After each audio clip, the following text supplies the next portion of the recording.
Alright, so I'm going to show you how to debug your code. And what we want to do is let's just try to sign up. Let me put my name and a password.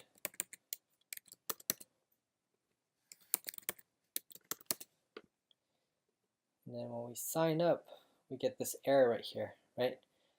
And it says unable to convert permitted parameters to hash. And so we need to figure out where it's happening. Looks like it's happening in the confirm.html.erb. But let's do this and let's make sure where it's running. So what you do here, if it's happening here, you can do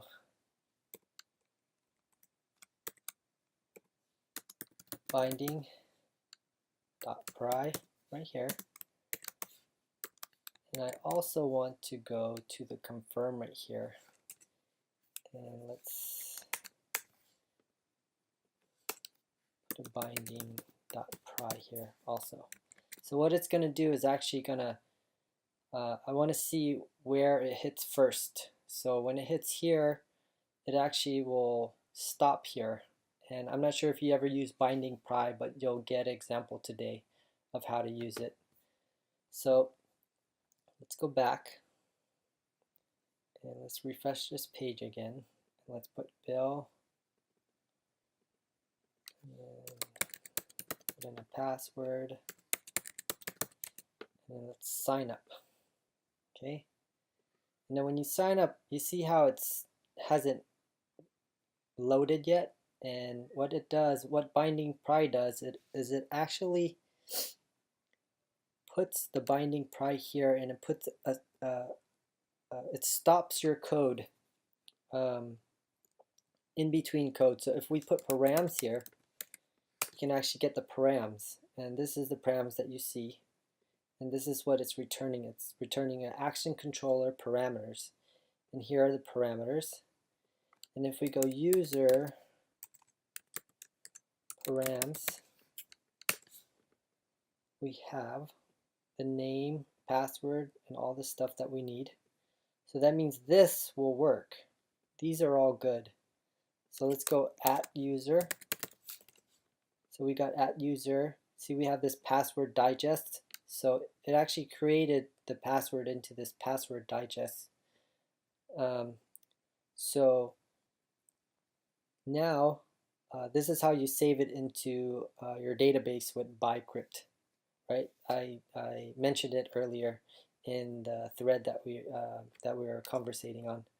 So if you do exit, it'll actually go to the next binding pry, which is in the actual view. So let's exit here, and as you can see, it's on this binding pry here now. And so if we go @user, we'll have @user. And so that's how I figured it out, that it was breaking at this button 2 because the params weren't correct. Right? So if we do exit, it's going to give us our error. So that's our error right there. So let's correct our code here. And so let's take this out here. And we want to put it here and change this to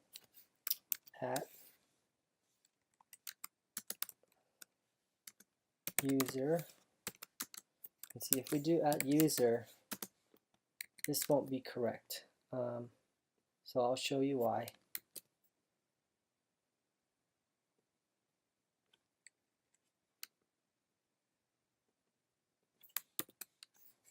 Just do that.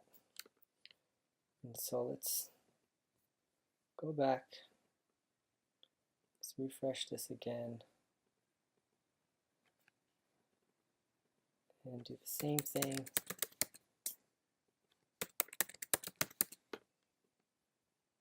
Same thing, it's going to go through that binding pry again. Go exit.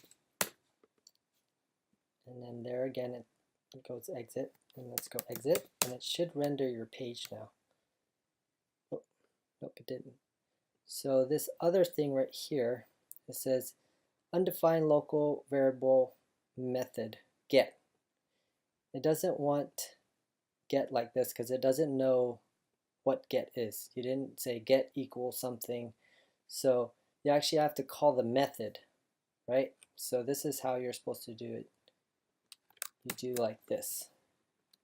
And so now let's go back and we have to, okay, let's clear this out. Let's go back and let's refresh this again.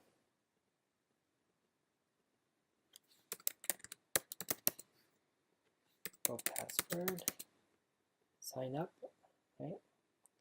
We're going to go back in that binding pry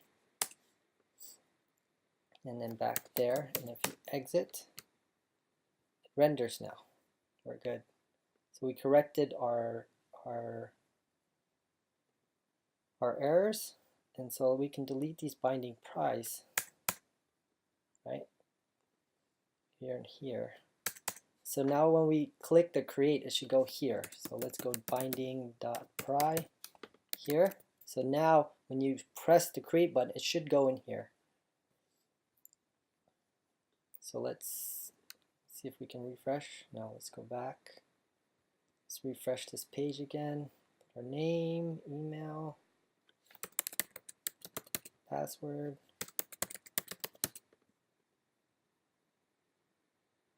And then we'll go there. So we still have that. Oh, I forgot to save. That's okay. Let's exit. It should still go to that page. If I press yes, it should go into the create now. So now it's in the create.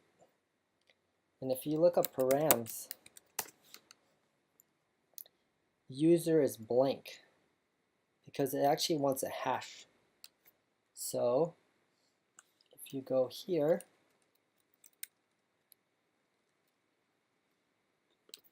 so let's go back here. And let's put that binding pry back in that code so I can show you something. So let's exit here. Let's go back again, refresh.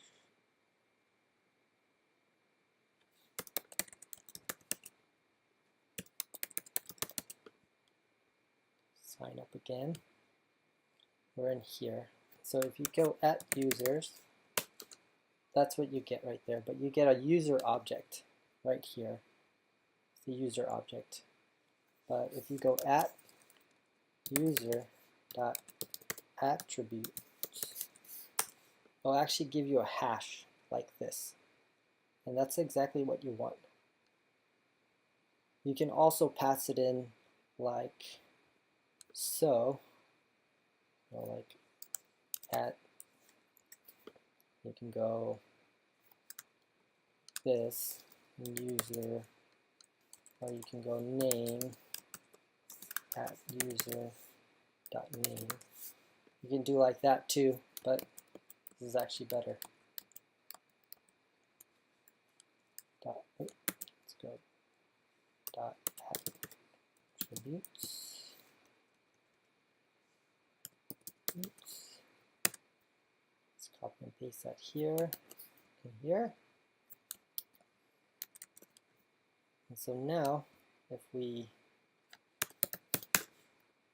exit there, and let's see if it'll work. I might have to restart it again. Yeah, I gotta refresh. So let's exit here. Let's go back again. Let's refresh. Put my name. Put my password. Sign up. Now we should have that parameter available. So let's go params. Now if you can see, I have a user now. So if you go user params,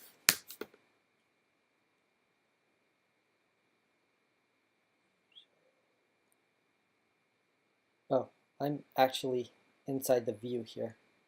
I forgot. Let's exit out of here. Exit. And so let's click on the yes. Now we're in the create right here, as you can see. So now let's do user params. There you go. Now we got all the information. And if you look at params, so if you take a look at params,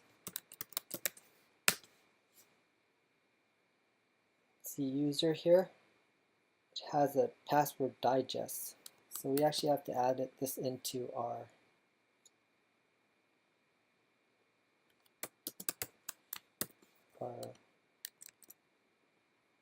permit, the parameters that you permit, so we can actually permit that parameter because that's what we're going to get.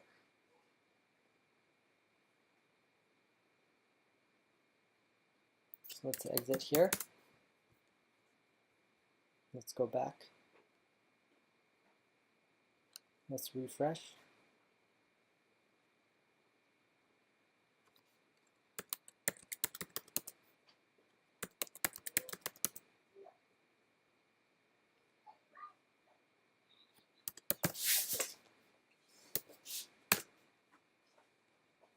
Let's go exit, then go yes, and let's go user params. So now we have that password digest. So in that code snippet that I gave you, you didn't need this anymore. Basically what you do is you do user param like that and save it like that, and that should save it in your database correctly with the correct password and stuff like that using the bcrypt. So there you go. That's how I debugged your code, and hopefully you learned from that.